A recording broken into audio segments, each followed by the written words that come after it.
This is a Vault Studios production. It's April 17th, 2018, day 21 of the Tex McIver murder trial, and the courtroom is packed as prosecution lawyers and Tex's attorneys prepare to make their closing statements. Soon, all of us gathered in the courtroom expect to learn the fate of the Atlanta attorney charged with murdering his wife in 2016. Shocking. That's one word we're hearing over and over to describe this verdict. It was like the room stopped for a minute. Everyone was shocked by that. She said her stomach had been in knots. She felt nauseous all day. You know what he said to me? He says, there isn't anything they could do to me that is worse than the hell I'm going through, knowing the person I love, my soulmate, that I'm responsible for her death. He said for the rest of my life that there isn't anything more cruel than that. I'm Kaitlyn Ross. This is Intent, the Tex McIver Case, Chapter 7.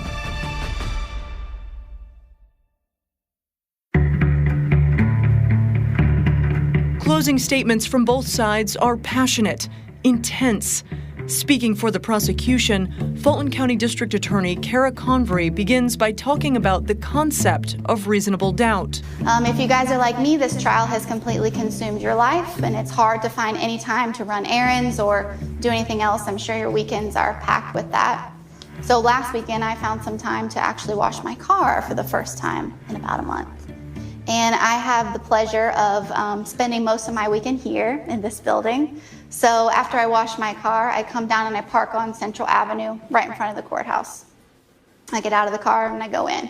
And I spend the next few hours in here getting prepared to come address you all. When I come out to my car, I notice that my row of cars, which is right underneath a tree, is covered in this yellow dust. I know, because of common sense, because of reason, because all the circumstances surrounding the week, including the fact that the judge told us that it was record-setting highs of pollen, that is pollen on my car. And Mr. Samuel or Mr. Harvey might want to tell me, well, Kara, you didn't do any testing on the pollen. You didn't take a sample of the substance and send it off to the lab. You know, it could be someone who came into the courthouse, a disgruntled employee, and hosed down the first row of cars with the yellow dust. It could be. It's possible. But it's not reasonable. You know beyond a reasonable doubt that that's pollen. And if you didn't, you would never get in your car and pull off. That is something that you do every day. You make inferences and you come to conclusions based on your life experiences. And this process is exactly the same. Your job is important, but your common sense is how you get there. During his closing argument for the defense, Don Samuel concludes that his client, while flawed, is not the villain he was made out to be by prosecutors. Samuel lays out a long list of doubts the defense has about the case, saying that if the jury believes even one of them, they'd have to find Tex McIver not guilty. I'm going to talk to you about doubts that exist, about the state's theory and about the evidence that they've presented here. And I caution you as I begin, you don't need, I'm going to just list 16 the most prominent doubts. You don't need 16 doubts to return a verdict of not guilty. You just need one doubt, one reasonable doubt about the theory of the prosecution's case. Defense attorney Bruce Harvey also speaks to the jury one last time. This is a trial in which we have an accident in search of a motive. Mr. Samuel will talk to you about all of the evidence that was taking us down that track and that they were red herrings. This is a trial in which there was an accident and everybody involved in the incident has said it was an accident in search of some motive. In the prosecution's case, as Mr. Samuel has told you, is a tale of innuendos. I'll talk to you about some of those. And undelivered promises. Harvey reviews the evidence in the case, eventually focusing his argument on Tex's handgun. All the experts all the experts will agree that nobody can tell whether the firearm was in single action. Nobody can tell. The trigger pull being 2¼ pounds. Or double action. But we went through all this testimony about single action and double action. But nobody, no expert, and nobody can tell you, has told you whether it was in single action or double action. Nobody can tell you where it was before the shot was fired. And no expert can tell you, and nobody did. Everybody said to you, I can't tell you whether it was intentional or unintentional. He then addresses the state's argument that Tex's motive for the murder was related to financial concerns. There is no doubt, and here's the irony, there is no doubt that Tex McIver depended on his wife's money. There's no doubt about that. The state's proof of that is proof that he needed financially to keep his wife alive.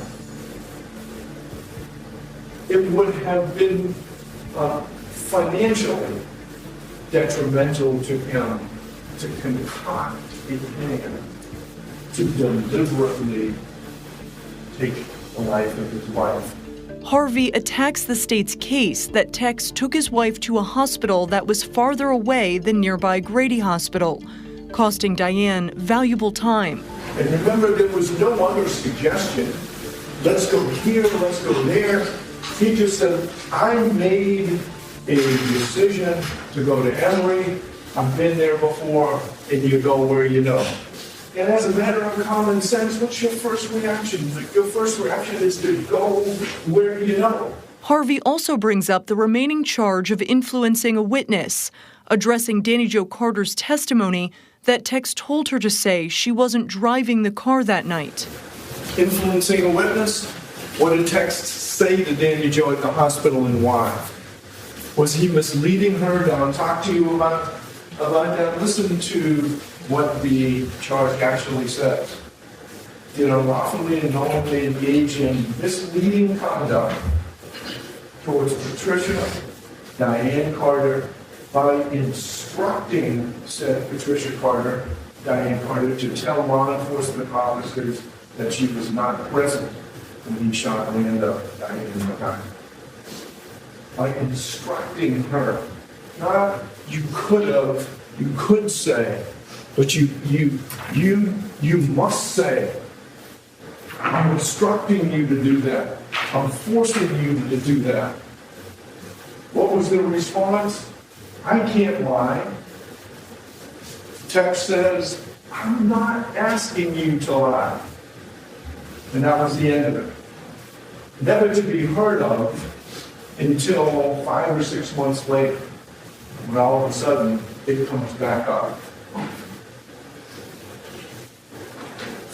What she did say, Ms. Carter, was that he hated for me to be drug into this mess. Because otherwise, what happens? 2 people in the car, she shoots herself through the back, somebody else is in the car and shoots her through the back. That was never going to be the position. It couldn't be. There was no way it could be. So this count 5, the way it's indicted, he was not misleading her. He did not ask or instruct her to lie. That case, that count, I think is an easy count for it. Harvey goes on to condemn what he calls all the rumors surrounding the case. We do not convict people on the clouds and fogs of speculation, but on the bedrock of fact. That's what we do. Clint Rucker then stands before the jury one final time for the prosecution.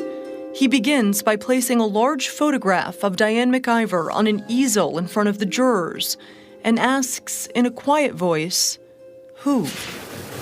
Who will stand for the living girl who was murdered in Omaha? Who will stand for the little girl who is now dead without her home? Who will stand for the little girl who came from humble means?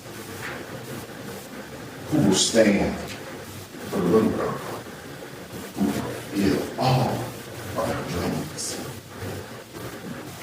Who will stand for the little girl who achieved much success? Who will stand for the little girl whose love for Austin was endless? Who will stand for Diane McIver? She knew betrayal, hurt, and pain. He was just coveting her money again and again. Rucker then argues that Tex McIver planned and carried out the murder of Diane McIver in order to maintain his lifestyle. We started out by telling you that this case was all about the defendant's attempt to maintain an image of wealth and power. You see, he got that ranch back in 1996. Y'all know he was from Texas. And he tried hard to create a Texas-like environment at that ranch. Bought him some cows, some horses. She gave him the money and they built a saloon. Made a bunch of improvements to the property. It was looking pretty good. He was inviting all his friends out. He goes from being Claude McIver to Tex. For more than an hour, Rucker reviews the prosecution's evidence in the case, focusing on Tex's financial turmoil and the ongoing disagreement between Tex and Diane about the ranch in their wills. Rucker highlights what he characterizes as Tex's lies about what happened that night and how those lies persisted in the weeks following Diane's death. And he underscores, there's no way Tex, an experienced gun owner, could have accidentally shot and killed his wife. He wants you all to believe, right, that he could never intentionally shoot his wife. He wants you to believe that it was an accident. He doesn't really know that much about guns. So he told the police department, I ain't fired that gun, so long. It was just, I had it just on my lap. I was handling it, and it just went off. Why would he lie about that? It's because he is guilty. He is guilty. Before ending, Rucker reminds the jurors what Diane McIver told Dr. Suzanne Hardy at Emory the night she was shot. When Dr. Hardy asked her if she wanted to see Tex, Diane said no. Diane knew she was going. She said it to her over and over again, am I dying? Am I dying? We've talked to the folks. They'll tell you, especially older people, they know you know. And so she asked her a question. Listen, you told me that it was an accident. Do you want to see your husband? And she said,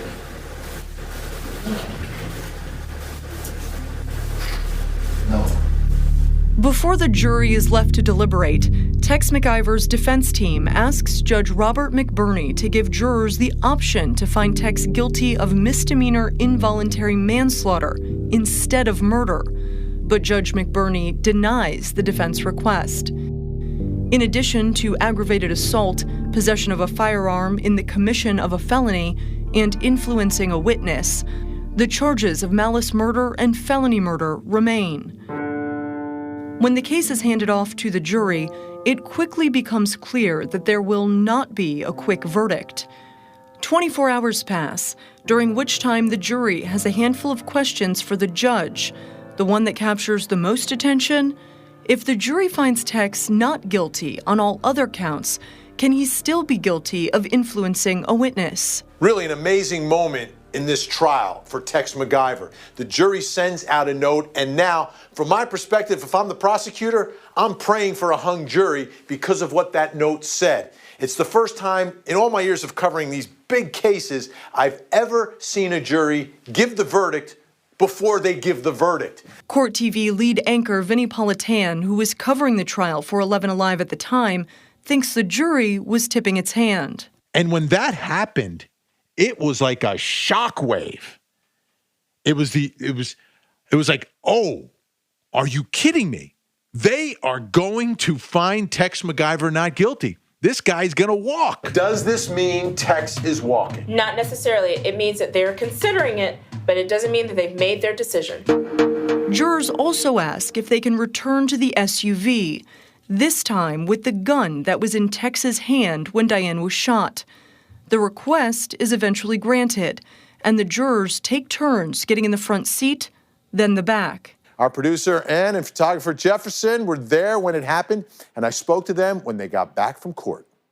They split up into groups of two. One juror went to the front seat, one juror went in the back seat, just like Danny Joe and Tex, and replayed that scene. Were they handling the gun, Ann? Yes, the person who was always sitting in the back where Tex would have been sitting, they brought the actual gun with them. Could you see any sort of reaction? I saw some of the jurors who got into the driver's seat were like looking back and looking into the rearview mirror, I'm assuming to check and see if they could see the gun from where they were. But at the end of the day, with the weekend arriving, still no verdict.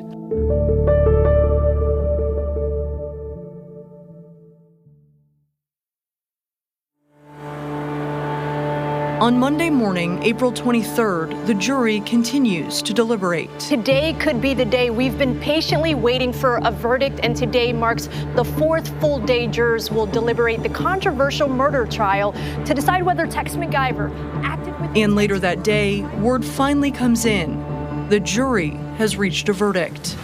The room is silent as Judge Robert McBurney is handed the decision. Juror 20, I would like you please to publish the verdict, which means read the verdict into the record. On count one, murder, we find the defendant not guilty.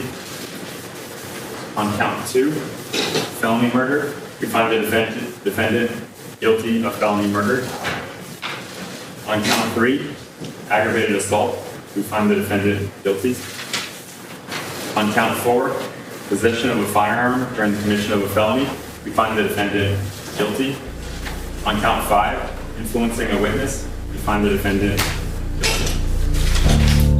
We begin with breaking news from the Tex McIver murder trial. After 4 days of deliberations, the jury has convicted him of felony murder in the shooting death of his wife, Diane, along with aggravated assault, possession of a firearm while committing a crime, and influencing a witness, but he was found not guilty of malice murder. If you saw Tex McIver during that moment, you could tell he was completely blindsided by all this. He looked different than he has looked throughout this entire case.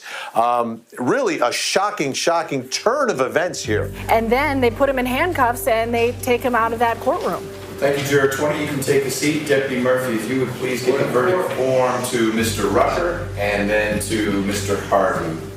And it all came down to intent. This jury said, we can't agree on intent for counts 1, 2, 3, and 5. So a lot of us looking at that said, oh, they can't agree on intent. That's what this case is all about. Was it an accident or was it intentional? But in the end, what this jury did find is that he intentionally committed an aggravated assault with his weapon, but did not intentionally kill her.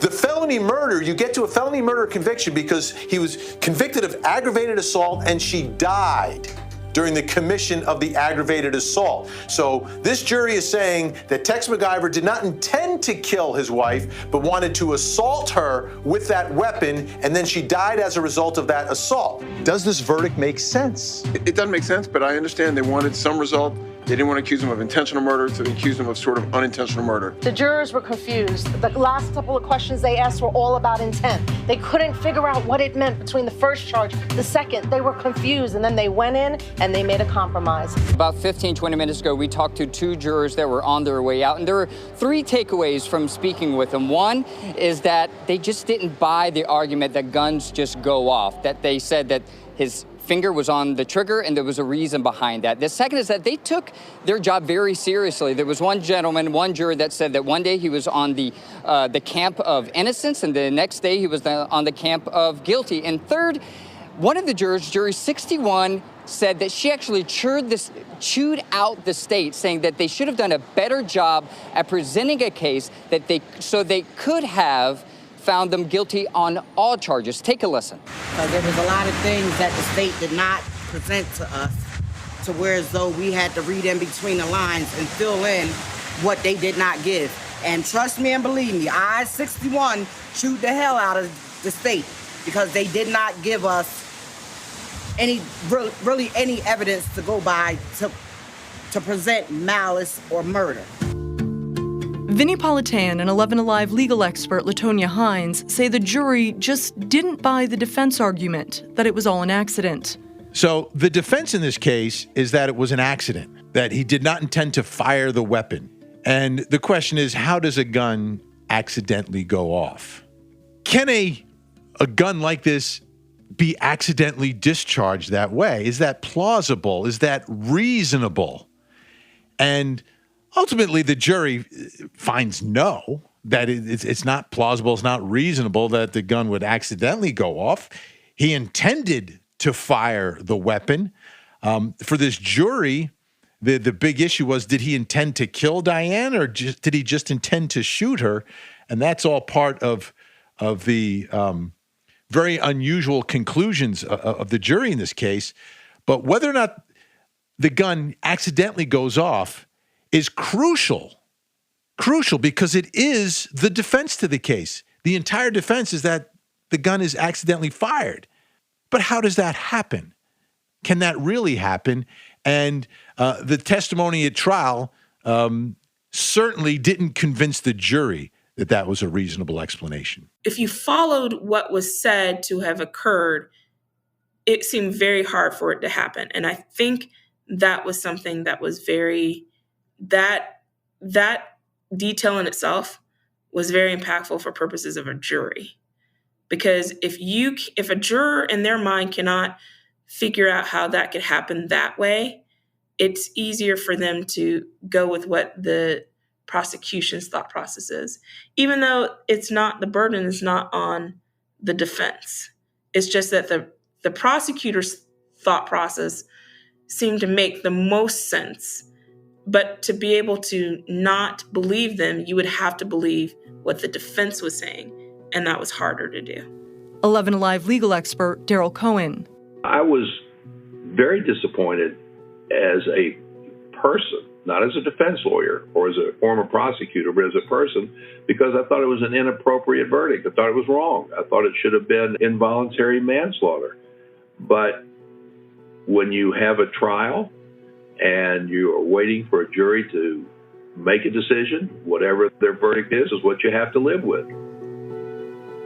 I think what really happened here to Tex McIver is that he was drinking. He knew he was drinking. He knew he was not supposed to be handling a gun when he was under the influence.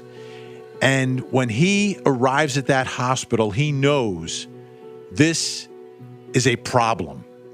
You cannot be under the influence, handling a weapon, and then discharge that weapon and shoot someone and not be held criminally liable.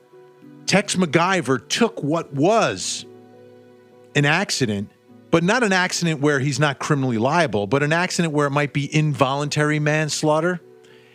And then through all his actions after the shooting, made it look like a murder. He took an accident and then made himself look like a murderer.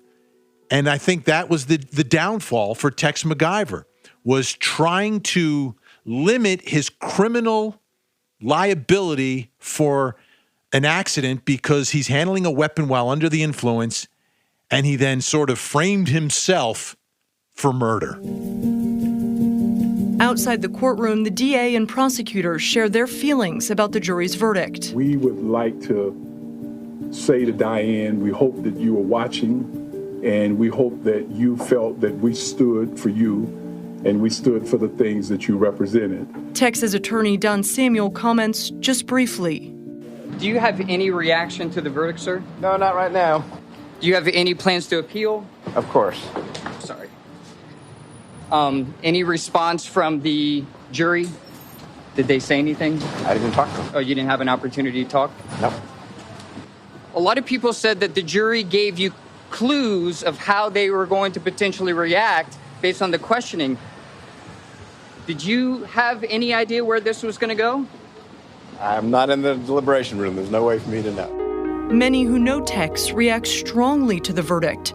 One of the McIvers' neighbors in Buckhead is shocked, and he isn't alone.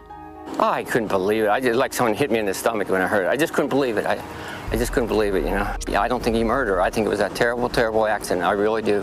How would he know what was going to happen? You're going to shoot to a seat and hope you hit the right organs, you know? That's not murder. For the McIvers' close friends, Jane and Andrew Ward, the verdict doesn't make any sense at all. I think we first have to acknowledge we lost Diane. And whether something's fair or not to Tex is secondary to the fact that we lost Diane. And she's not here anymore. And she had a lot of living and fun left to do. And so it seems very childish to say, well, that wasn't fair. But we understood that some second will was discussed, that she wrote a second will. Because what's the motive? Oh, well, she wrote a second will and she took him out of it, and that's why he did it. But no one ever presented a second will. No one ever showed where this second will was, let alone what was written in it. So how on earth could that be presented in a trial? And then also the fact that why isn't anybody standing up and sharing how amazing these two were together? I've never seen a couple as much in love as these two. It was real.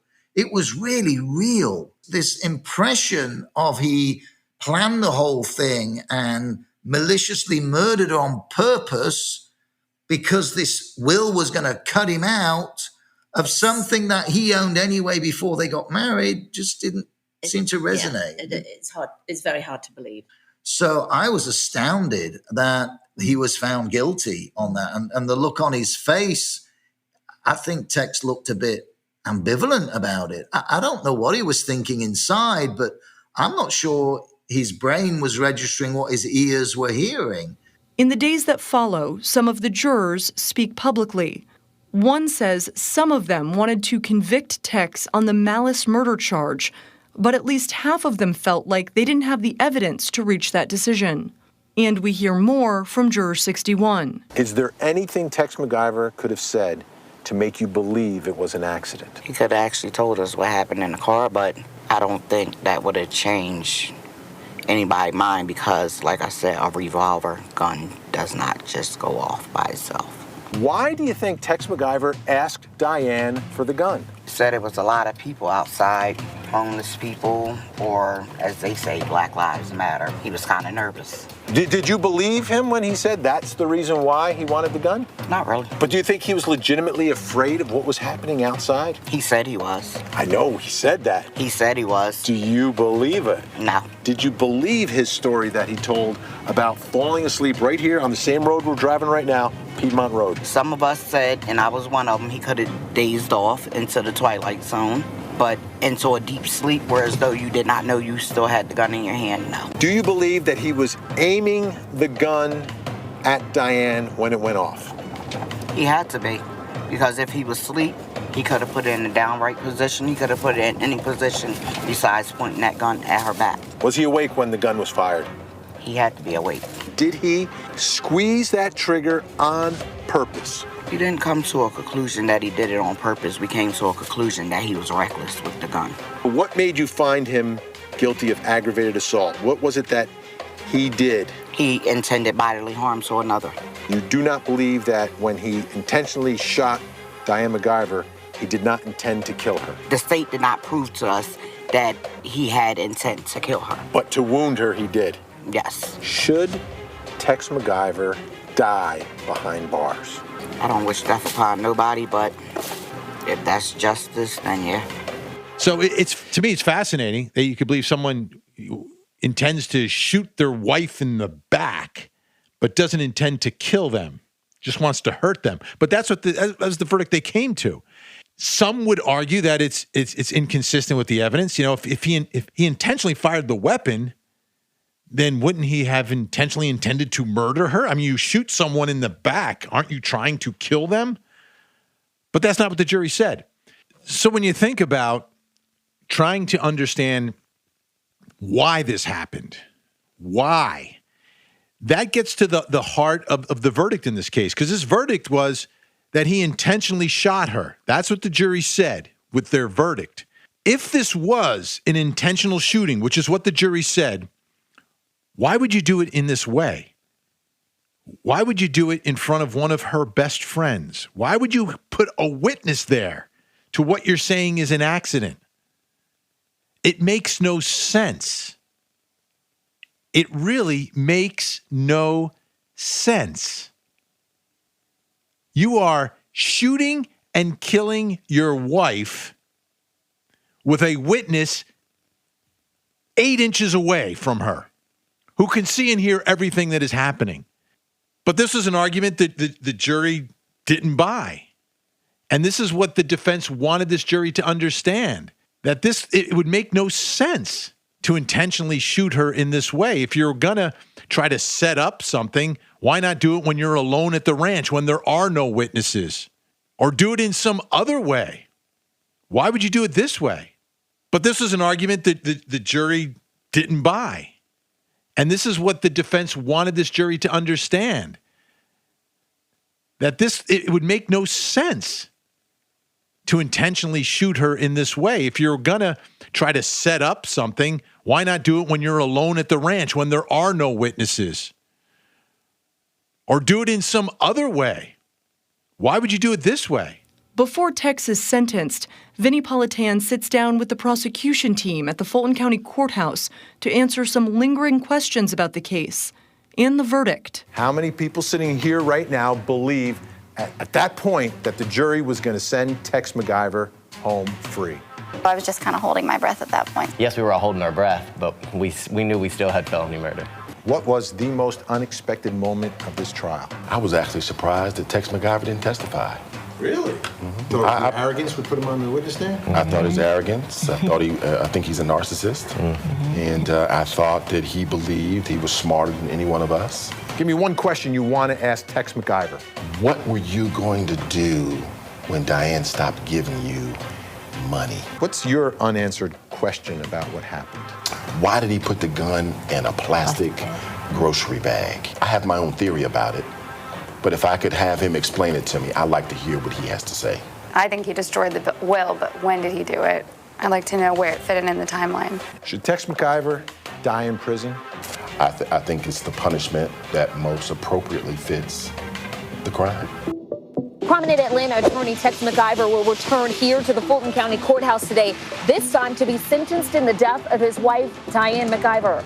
Back in 2016, she was shot in the back as a pair rode through Midtown. On May 23rd, Judge Robert McBurney prepares to hand down Tex McIver's sentence for the murder of his wife, Diane McIver. But before he learns his fate, Tex decides to make a final statement in court, and it's not what anyone is expecting. If we can hear you, Mr. McIver, from right there, that's great. If it's hard for the court reporter to hear you, we'll get you over to the podium. But let's try it right there, please. Tex begins by talking about the support he's received, stating that the outpouring of support has been beyond anything that any of us expected. He talks about letters from supporters around the world, one from Dublin, Ireland, and another in Perth, Australia. In addition to those that I have never met, I have a list that I went board the court with of about 60 individuals locally that have been very helpful to me in terms of their support. Neighbors bringing me food while I was in house arrest, friends delivering Chick-fil-A, one of my huge favorites. One of the things I miss the most, I guess, about food in jail. But they've been remarkably kind to me out there. Even non-lawyers are offering to write amicus briefs, which I try to do a little bit of sounding. Tex then mentions his family, his sister, his grandchildren, and his godchildren, of which he says there are approximately 23 as far as he can reconstruct and remember. And then finally, he brings up his wife, Diane McIver. The luckiest day of my life is when Diane chose me. And in doing so, we started a relationship that was can only be described as amazing. We loved each other like small children, unabashedly devoted to each other and so on. And what many people could not possibly know, because it's never been revealed, and I'm going to give up the secret today. We felt so strongly about each other. We were together so much. Now, we actually have a secret among us. And that was that we would be different places. We'd look at each other, and we would say, sometimes even in unison, is this truly real? Is this real?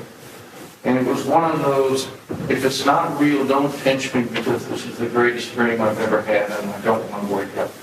But is this real? Tex continues, describing his ability to connect with Diane without words. In fact, it became, if people are able to believe it, telepathic. I could be on the other side of a room in an event, or I could be busy in our cow pasture, and my conscience would hear these words. Is this truly real? I would spin around, look to where she was, see her gaze, and know that she had telepathically communicated those words to me. Is this truly real? Wrapping up his statement, he talks about his wife leaving her Earth suit behind. Since this tragedy, I have spent 263 nights in a jail cell by myself, but not alone. She has joined me there. It's a presence, it's hard to describe, but she has left her Earth suit, and after the 3 different ceremonies we had for her, 2 in Atlanta for celebration of life and 1 in Texas for celebration of life, where we tried to say goodbye to her, she never said goodbye to me, and she's been there. It's as if she's on the other side of a curtain or in another dimension. It really is true that if you're that close to each other, and this is obviously my first experience with it, that they are there. They are absolutely there, and I've never felt alone in that respect. It has meant so much to me in that way. On this earth, she was my life and made me complete. I'm certainly not that way now. But if I might just say to her directly, because I know she's here, I feel her presence as I speak these words. Darling, you have brought me more joy and fulfillment than few men on this earth have ever known. Thank you until we are together again, because it is truly real. It is truly real. Thank you. Tex McIver's statement at the end of the case was beyond bizarre on many different levels. From talking about communicating telepathically with Diane to something that to this day I still don't understand about Chick-fil-A, and then thanking and acknowledging all the support he got from around the world. Because this case, streamed online. I mean, people around the globe were watching and following, and in a case like this, sometimes there are people who think you got a raw deal, that, you were wrongfully convicted, and he was acknowledging all of this in this strange, rambling statement that included a lot of things except some sort of acknowledgement or apology, some level of remorse for shooting and killing his wife.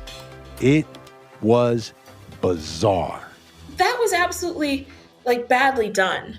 And the reason why I said that was badly done, and anybody can make a statement, but he talked about all the people who had sent him letters, and that's what I mean by it was all surreal, but never once did you really hear him say, I'm so sorry that this happened. And it could have been said in a way that you still preserve your appeal part of it, right? You could have still said, I never wanted something like this to happen to Diane. I never wanted any of it. But it was just very weird. It was almost like a weird acceptance speech of thanks to the people who supported him. Following Tex's address to the courtroom, Judge Robert McBurney reveals the sentence, speaking directly to Tex. I'll tell you what's most telling. You had as much time as you wanted to share with me what you thought was important for me to hear, and I guess your audience to hear. We heard about racehorses in Australia, and Chick-fil-A, and telepathy, a brief psychoanalysis of the male ego and ghosts. I didn't ever hear you say you're sorry for what you did. To me, that silence speaks volumes. Mr. McIver, the sentencing options are largely determined by the legislature in this case. The penalty for felony murder is life. I'm going to sentence you, count 2, to a term of life with the possibility of parole. Count 3 merges into count 2. Count 4 must run consecutive to count 2. It must be 5 years. I will suspend those 5 years. Count 5 is a range of 1 to 5. Excuse me. I will sentence you to 5 years to serve. That will run concurrently with count 2. The sentence I just intended to pronounce is a sentence of life plus 5 with those 5 years suspended. Biting words from the judge to an Atlanta attorney convicted in his wife's murder. Tex McIver is sentenced to life in prison with the chance for parole. The strong message coming after we heard from Tex McIver in court for the first time. He did not testify during the trial. But his rambling, bizarre statement may be one of the most unusual moments in this case. Late feed anchor Vinny Politan and his legal dream team breaks it on down for us. What did you think of Tex McIver's statement today? This was one of the most narcissistic things we've ever seen. Tex was wackadoodle. Never seen anything like it. It showed once again, all Tex cared about was Tex. What did you think of Tex talking about his telepathic communications with his wife, Diane? Absolutely just awful. How about when he talked about Diane's Earth suit? Just absolutely insane. He may be setting up a defense so that he can be incarcerated at Central State Hospital. How about Tex's Chick-fil-A chick? It was almost like he was doing an acceptance speech. Narcissist, narcissist, narcissist. No matter what Tex McIver had to say, a life sentence was inevitable. Tex would not be eligible for parole until he's 100 years old. In August, just a few months after Tex was sentenced to life in prison, a live auction and tag sale is held to sell the McIvers, Putnam County Ranch, and everything in it, from the couple's over-the-top Christmas decorations to Diane's wedding dress.